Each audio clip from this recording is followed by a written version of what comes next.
खेती बहुत अच्छी हुई है। ये सारे गेहूं कटवा कर कल गरीबों में बंटवा दिए जाएं।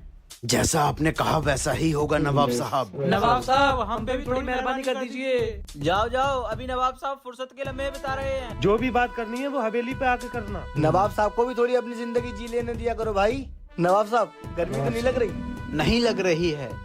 नवाब साहब हम लोग गरीब बच्चों के लिए एक स्कूल बना रहे हैं जिसमें बच्चे फ्री में पढ़ेंगे। बस आप हमें थोड़ी सी जमीन दे दें जिसपे हम स्कूल बना सकें। हमें उम्मीद है आप हमारी मदद जरूर करेंगे, क्योंकि जो आपके पास आता है वो खाली हाथ नहीं जाता है। क्या आप गरीब बच्चों के लिए स्कूल खोल रहे हैं? ये तो बहुत खुशी की बात है।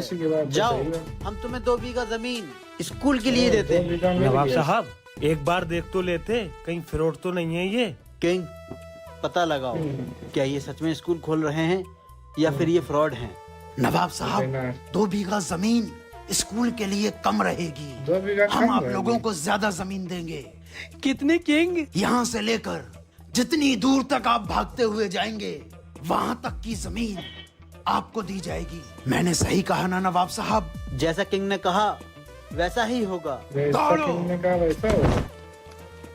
भाग भाग, आज किस्मत के ताले खुल गए हैं। हाँ भैया, भागता रहे बस, जितना भागेगा उतनी जमीन मिलेगी। भागते रहो, जहाँ तक भाग के जाओगे वहीं तक जमीन पाओगे।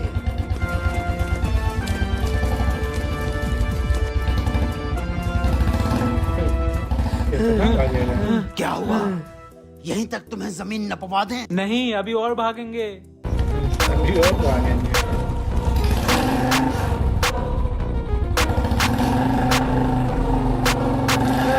अरे भैया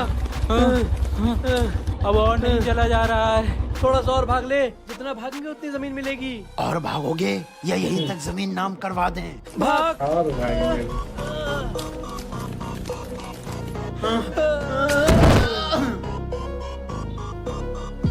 हाँ बोलो।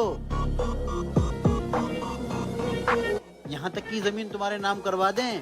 अभी हम थोड़ा और भागेंगे। नवाब साहब, इनको जरा सी भी जमीन देने की जरूरत नहीं है। ये दोनों साबित कर चुके हैं कि ये दोनों फ्रॉड हैं। लेकिन कैसे किंग? अगर ये सही लोग होते तो कुछ दूर दौड़ते और जितनी जमीन की जरूरत इन लोगों को थी वहाँ तक जाकर रुक जाते। लेकिन ये अभी तक भागना चाहते हैं जबकि इनके जिस्म में बिल्कुल जान नहीं है। इसी बात से पता चलता है कि ये दोनों लालच में दौड़ रहे हैं, लालची हैं। वाह किंग, तू सही कहता है।